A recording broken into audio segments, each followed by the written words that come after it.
সকলোৰে হৈছে কথা পাতিবলৈ অসুবিধা অকণমান বহুত স্মৃতি আছে সেইবোৰে মনলৈ আহে গতিকে সেইটো কাৰণে কথা পাতিব পৰা বৰ অকণমান কণ্ডিশ্যনত নাই যদিও আমি সকলোৱে বিচাৰিছোঁ ইতিমধ্যে আমি এপিল কৰা হৈছে আমি সাইন কৰিছোঁ সকলোৱে দিছোঁ আমাৰ সকলোৰে মৰমৰ শিল্পী আমি সকলোৱে হেৰুৱাইছোঁ গতিকে আমি জাষ্টিচ বিচাৰিছোঁ সকলোৱে বিচাৰিছোঁ ময়ো বিচাৰিছোঁ মুখ্যমন্ত্ৰী ডাঙৰীয়াৰ ওপৰত আমাৰ আস্থা আছে আমাৰ গোটেই ন্যায় ব্যৱস্থাৰ ওপৰত আমাৰ আস্থা আছে যে আমি জাষ্টিচ নিশ্চয় পাম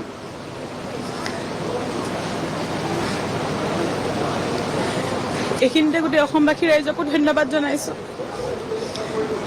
জুবিন দাই সদায় কৈছিলে তেওঁতো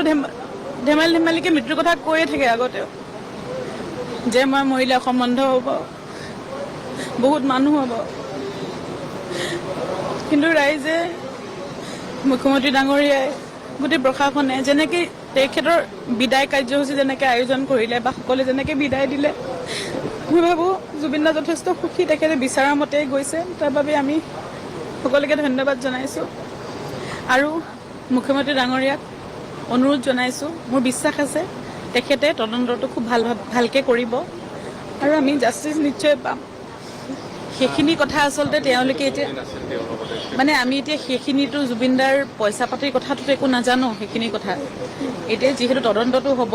গোটেইখিনি ভালকৈ হোৱাটো সেইটো কাৰণে আমি বিচাৰিছোঁ তদন্তটো হ'লে ভালকৈ গোটেইখিনি কথা ওলাই পৰিব আচলতে তেতিয়াই গম পাম খালি SIT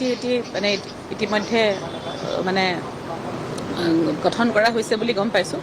গতিকে সেইটোৱে কৈছোঁ আৰু যে অনুৰোধ কৰিছোঁ যে গোটেইখিনি যাতে তদন্তটো ভালকৈ হয় জাষ্টিচ যাতে আমি পাওঁ আৰু গোটেই অসমবাসী ৰাইজ গোটেই পৰিয়ালটোৰ লগত আছে আপোনালোকে সাহস হৈ সদায় যেন থাকে